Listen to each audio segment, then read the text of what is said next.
ચાલો જલપુરી ખાવા. હા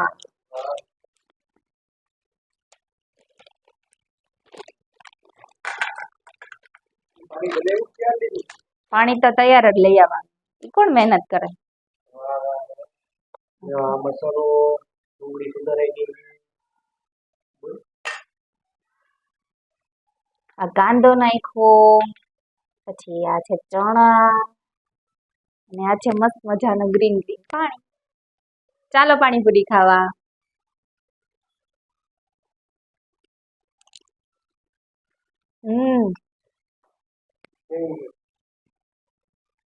બહુ જ મસ્ત છે. ચાલો જને ખાવ. એમ તો ન જ ઘટે, એમ તો હું સારી જ રસોઈ બનાવું છું. પાણી લઈ આવી દીધું. મેં ન બનાવ્યું હોય તો કઈ નહીં, પણ મસાલો ને તમે જ બનાવ્યું છે ને. પાણી નો પાણીપુરી મસાલા નો. હા તો નેક્સ્ટ ટાઈમ પાણી હું બનાવીશ. મારે મસાલો ચાખવો પડશે, મને ચખાડ્યો નથી. ચાખી લેજો. ચાલો પાણીપુરી ખાવા.